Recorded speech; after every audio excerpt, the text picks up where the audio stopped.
पण त्या संविधानाच्या तत्वावर आपलं आचरण करणं किंवा त्याचं पालन करणं हेही तेवढंच महत्त्वाचं आहे. बऱ्याच लोकांना संविधान आज माहीत असेल, संविधानामध्ये काय लिहिलेलं आहे तेही माहीत आहे, पण संविधानाच्या त्या अर्थाने ते आपलं पालन करतात का? नाही करत. सरांचं मी मनापासून अभिनंदन करतो, कारण हे पुस्तक, संविधानाबद्दलचं पुस्तक, या वाचकीय आवृत्तीमध्ये आणणं, संविधानाबद्दल माहिती देणं हे महत्त्वाचं आहे. संविधानाचा एवढा मोठा ग्रंथ पाहिला की अनेक लोक म्हणतात की वाचलं, मी विचारतो तुम्ही वाचलं का? नाही, तो खूपच मोठा आहे, भीती वाटते ते वाचायला. समजेल की नाही हे सुद्धा वाटतं की आपल्याला समजणार आहे की नाही. तर त्यामुळे अगदी सोप्या भाषेत अगदी चांगलं पुस्तक खोब्रागडे सरांनी प्रकाशित केलं. दुसरं त्यांचं अभिनंदन याकरता करावं, तर त्यांनी हा संविधान दिवसाचा कार्यक्रम सुरू केला आणि तो राज्यात, शाळातून आणि देशात संविधान दिवस पाळला जावा यासाठी त्यांनी सतत पाठपुरावा केला. त्याबद्दल त्यांचं अभिनंदन. त्यांच्यामध्ये सक्सेस झाले. पाठपुरावा करणं महत्त्वाचं नाही आहे. त्यामुळे ते त्या नागपूरचं संविधान फाउंडेशनचं, इजत खोब्रागडे सरांचं जे कार्य आहे ते देश पातळीवर गेलं आणि संविधान दिवस देशामध्ये साजरा होऊन घर घर संविधान ही संकल्पना सुरू झाली. यामध्ये दोन गोष्टी फार महत्त्वाच्या आहेत. रिटायर झाल्यानंतर बऱ्याच लोकांना नर्वसनेस येते. माझ्याकडे पेशंट येतात की त्यांना आम्ही रिटायरमेंट सिंड्रोम म्हणतो, की त्यांना काय करायचं समजत नाही. आधी खूप काम असायचं, बँकेत असले किंवा असे सेवेत असले कुठल्या तरी कामात, तर खूप काम असायचं, ते बिझी राहायचे. रिटायर झाल्यानंतर काहीच नाही करायला, त्यामुळे त्यांना नर्वसनेस येतं, डिप्रेशन येतं, लोक तुटून जातात, एक पेन्शन असतं. तर त्यांना खोब्रागडे सरांचं मी उदाहरण देतो की रिटायर झाल्यानंतर काय करावं हे खोब्रागडे साहेबांकडून शिकलं पाहिजे. आणि कसं आपण बिझी राहायचं, पुस्तक वाचा, वाचा, लोकांशी संवाद साधा, लोकांना समजावून सांगा, तर हे अतिशय महत्त्वाचं आहे.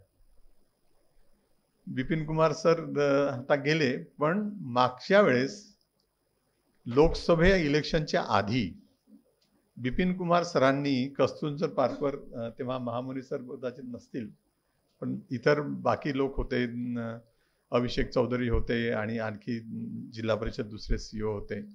तर एक असा कार्यक्रम घेतला इलेक्शन वोटिंगच्या जनजागृतीचा. त्यामध्ये मी त्या नागपूरचा एक ब्रँड ॲम्बॅसेडर म्हणून त्यांनी मला इन्क्लूड केलं होतं. त्यांनी सकाळी 7 वाजता तो कार्यक्रम कस्तुरचंद पार्कला झाला आणि तिथे साधारण 10,000 लोक आले त्या अवेअरनेस करता.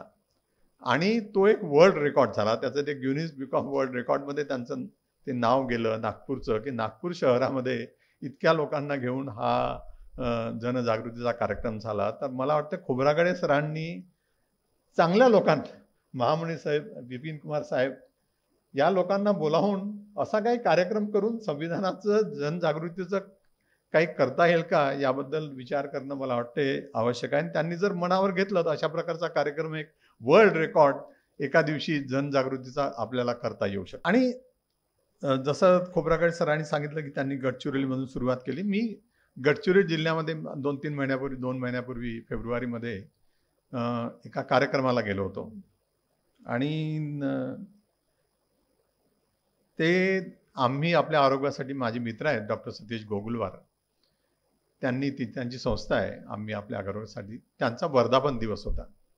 आणि त्या वर्धापन दिवसामध्ये त्या कार्यक्रमाचं उद्घाटन कशाने झालं असेल तर प्रिॲम्बलचा फोटो त्यापुढे लाईट लावून त्याचं उद्घाटन केलं. तर मला वाटतं हा जो प्रघात आहे, हा जर जास्त लोकांनी आणखी फॉलो केला तर मला वाटतं त्याचं एक चांगलं उदाहरण आपण बसवू शकतो. तसंच काही मला वाटते मागे एक नागपूरचीच मुलगी आहे गौरी कोठे, त्यांचा देवेंद्र फडणवीस साहेबांनी सत्कार केला होता. एक सोनिया नावाची मुलगी आहे वेस्टर्न महाराष्ट्रातली, तिला पूर्ण कॉन्स्टिट्यूशन पाठ आहे आणि ती चांगलं सांगते आणि बोलते. आणि तिने मग नंतर मला वाटतं आंबेडकर हे नाव आपल्या नावाशी जोडवून घेतलं. तर अशा लोकांचा पण मला वाटते सत्कार करून त्यांना बोलवावं आणि त्यांचा उपयोग करून घ्यावा. कारण संविधान घर घर जाणं, संविधानाबद्दल माहिती असणं आणि ते पोहोचलं, लोकांना माहीत असते. पण त्या संविधानाच्या तत्वावर आपलं आचरण करणं किंवा त्याचं पालन करणं हेही तेवढंच महत्त्वाचं आहे. बऱ्याच लोकांना संविधान आज माहीत असेल. संविधानामध्ये काय लिहिलेलं आहे तेही माहीत आहे. पण संविधानाच्या त्या अर्थाने ते आपलं पालन करतात का? नाही करत. तर त्याबद्दल आपला विचार होणं फार आवश्यक आहे. मला असं वाटतं की प्रत्येक माणसाचा विचार, त्याची जात, त्याचा धर्म हा वेगवेगळा असतो. तो त्यांनी घरात ठेवावा, आपल्या घरात. त्याचं जेव्हा तुम्ही घराच्या बाहेर निघता तेव्हा तुमचा एकच धर्म आणि तो म्हणजे भारतीय संविधान. त्यानुसारच तुमचं आचरण झालं पाहिजे. आता खोब्रागडे मॅडमने सांगितलं की जसं आपल्याला शरीराचा जो कंट्रोल असतो तो मेंदूवर असतो आणि मेंदू सगळं शरीराचं कंट्रोल करतो. तर देशाचा मेंदू हा भारतीय संविधान आहे आणि तो देशाला सगळं कंट्रोल करतो. पण आता प्रॉब्लेम काय आहे आपल्या देशात की लोकांचे मेंदू हॅक झाले आहेत. हा सगळ्यात मोठा प्रॉब्लेम आहे. आपल्या मेंदू हा कोणतरी दुसरा कंट्रोल करतो, चालवतो. ते आपले विचार, मी बरेच लोक पाहिलेत, म्हणजे डॉक्टर पाहिले, इंजिनियर पाहिले, प्रशासकीयातले लोक पाहिले, खूप मोठे शिकलेले लोक पाहिले, सायंटिस्ट पाहिले. जेव्हा जातीचा, धर्माचा, राजकारणाचा विषय येतो तेव्हा ते आपली सद्सद्विवेक बुद्धी गमावून बसतात आणि दुसऱ्याच प्रमाणे विचार करतात. तर हा जो आहे, आणि जसं आर साळुंखे साहेब म्हणतात की आपल्या खांद्यावर आपलंच डोकं असायला पाहिजे, हे फार महत्त्वाचं आहे. त्यामुळे मेंदू हॅक होणं ह्या देशातली सगळ्यात मोठी प्रॉब्लेम आहे आणि तो प्रॉब्लेम कसा सॉल्व्ह करायचा हा सगळ्यात पुढचा प्रश्न आहे. म्हणून कदाचित खोब्रागडे साहेबांनी मला मेंदूच्या डॉक्टरला इथे बोलावून टाकलं.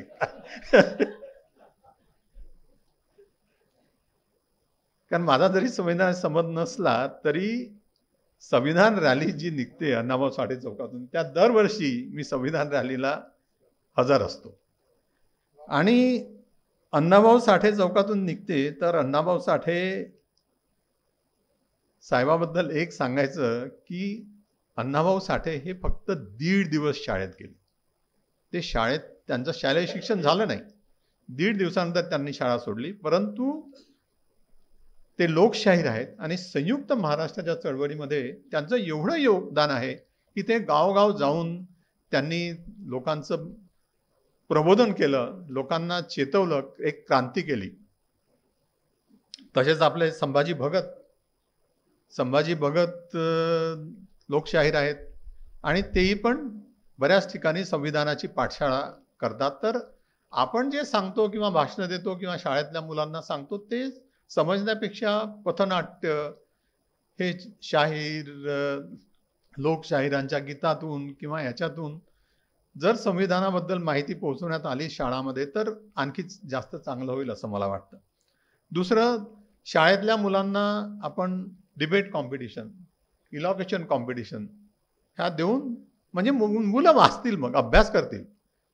सगळं संविधान नाही, एखादा विषय द्या की संविधानामधली समता म्हणजे काय, संविधानामधलं स्वातंत्र्य म्हणजे काय, संविधानामधलं न्याय म्हणजे काय, संविधानातली बंधुता म्हणजे काय. अशा वेगवेगळ्या वर्षावर त्यांना बोलू द्या, त्यांना अभ्यास करू द्या आणि मग ते मुलं बोलतील, अभ्यास करतील आणि मुलं ऐकतील सुद्धा. हा एक चांगला उपक्रम होऊ शकतो. आणि संविधानाचं सगळ्यात मोठं इम्पॉर्टंट असं आहे की संविधानामध्ये एक आपल्याला वैज्ञानिक दृष्टिकोन मिळतो आणि हा वैज्ञानिक दृष्टिकोन या भारतातल्या लोकांना देण्याचं काम हे भारतीय संविधानाने केलं आहे आणि त्यामुळे हा वैज्ञानिक दृष्टिकोन डेव्हलप होणं फार आवश्यक आहे. मागच्या आठवड्यामध्ये माझ्याकडे एक पेशंट आली आणि तिच्याशी जेव्हा चर्चा केली तर ती MP मधून आली होती, शिकलेली होती, म्हणजे अशी अडाणी नव्हती आणि तिच्यावर टेन्शन होतं. तुम्ही म्हटलं कशाचं टेन्शन आहे? ते म्हणे आहे टेन्शन. म्हटलं सांगा ना, आपण सॉल्व्ह करू, कशाचं टेन्शन आहे? तर महामुनी साहेब तिने सांगितलं काय की आपली पृथ्वी ही, हमने सुना है कि ये जो पृथ्वी है वो शेषनाग के ऊपर है सर पे, और वो समझो शेषनाग हिल गया तो पृथ्वी नीचे गिर जाएगी, इसका मुझे टेंशन है. तो मी तिला समजावण्याचा प्रयत्न केला की पृथ्वी कहीं शेषनाग के ऊपर नहीं है, वो पृथ्वी सन के आजू बाजू घूमते रहती है और पृथ्वी स्टैटिक भी नहीं है. तिला हे सांगितलं की कल्पना चावला जब गई थी बाहर से पृथ्वी के बाहर तो उसने देखा कि कोई शेषनाग नहीं है. तर हे समजावून सांगितलं की तिला थोडंफार पटलं, पण तरी तिचं टेन्शन त्याबद्दल होतच. तर लोकांचं जे अज्ञान आहे, आम्हाला जसं इपिलेप्सी आमचा जो प्रॉब्लेम असतो किंवा मेंदूचे बरेच लोक असतात, त्याबद्दल लोकांचं अज्ञान आहे, आम्ही त्यांना समजावून सांगतो.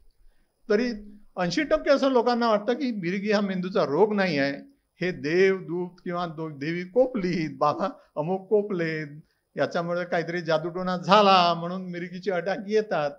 तर असं अज्ञान संविधानाबाबत जनमानसात आहे आणि ते करणं, दूर करणं मला वाटते त्याची फार आवश्यकता आहे.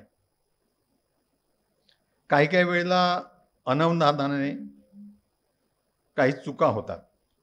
मला कोणतरी एक पाठवलं पोस्ट की 6व्या वर्गातल्या पुस्तकामध्ये म्हणजे हे जे प्रिॲम्बल छापलं आहे, धर्मनिरपेक्षच्या ऐवजी पंथनिरपेक्ष असं छापण्यात आलं. याबद्दलची दखल घेणं मला वाटते फार आवश्यक आहे. तर ते महामुनी साहेब याबद्दल दखल घेतील याची मला खात्री आहे. आणि जेव्हा आपण संविधानाबद्दल विचार करतो तेव्हा बाबासाहेब आंबेडकरांचे 2 भाषणं, एक 17 डिसेंबर 1946चं भाषण, जेव्हा संविधान सभेचं गठन झालं आणि राजेंद्र प्रसाद साहेबांनी जे होते त्याचे अध्यक्ष, त्यांनी बाबासाहेबांना सांगितलं, म्हणजे इनफॅक्ट त्यांचं भाषण 18 डिसेंबरला होणार होतं, पण त्यांनी पहिलं भाषण करायला बाबासाहेब आंबेडकरांना सांगितलं आणि ते जे भाषण केलं ते भाषण आणि 25 नोव्हेंबर 1949ला जेव्हा संविधान पूर्ण झालं ते अर्पण करताना दिलेलं भाषण, जे खोब्रागडे साहेबांनी आपल्या पुस्तकामध्ये टाकलेलं आहे. तर हे दोन्ही भाषणं सर्वांनी परत परत वाचावे, ऐकावे, अशी सुंदर भाषणं आणि त्यामध्ये संविधानाबद्दलच्या काय कल्पना त्यांची आहे ह्या सगळे अतिशय दिलेलं आहे.